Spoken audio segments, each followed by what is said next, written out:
உங்கள் favourite TV ஷோக்களை இனி miss பண்ண தேவையில்லை. ZEE5 இல் முற்றிலும் இலவசமாக காணுங்கள். இங்கேயும் எப்பொழுதும். என் பொண்ணு கழுத்துல இருந்து இறங்கின தாலி மறுபடியும் ஏறிடணும் சந்தோஷமா இருந்தேன்.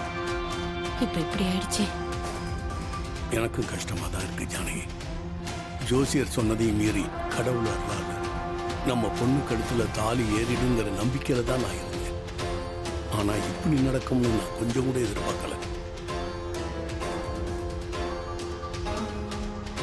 தீபா, உன் கழுத்துல இன்னைக்கு தாலி ஏறும்னு நான் ரொம்ப சந்தோஷமா இருந்தேம்மா.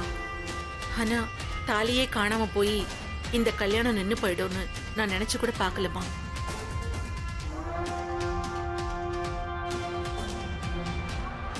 என்னம்மா தீபா, தாலி விஷயத்துல கவனமா இருக்க வேண்டாமா?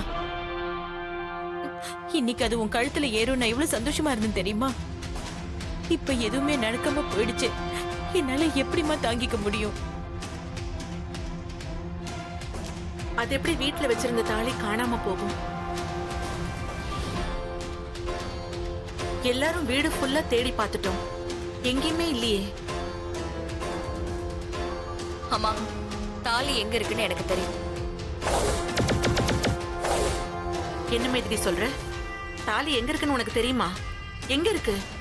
தாலிய ஒருத்தவங்க எடுத்து வச்சுக்கிட்டு நம்ம கூட தான் இருக்காங்க.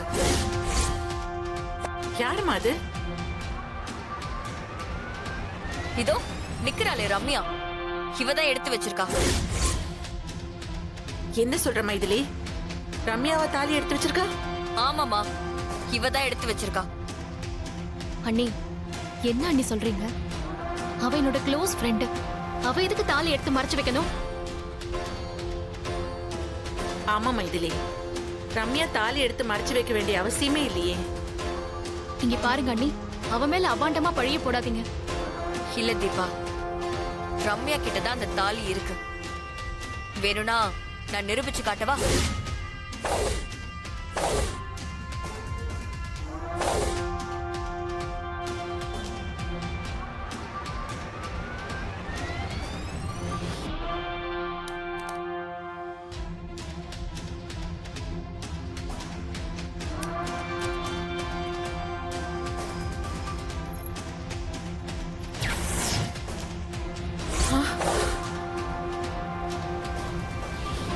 இப்ப நம்புறீங்களா?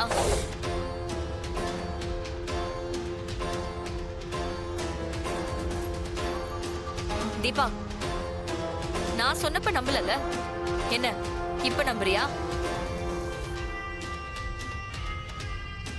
மா, இவ என் மக மாதிரின்னு சொல்லுவீங்கல்ல. இவ என்ன காரியம் பண்ணி வச்சிருக்கான்னு பாத்தீங்கல்ல. இதெல்லாம் மக செய்யற காரியமா? சொல்லுங்கம்மா. ZEE5 ஆப்பை டவுன்லோட் செய்து அனைத்து எபிசோடுகளையும் இலவசமாக பாருங்க.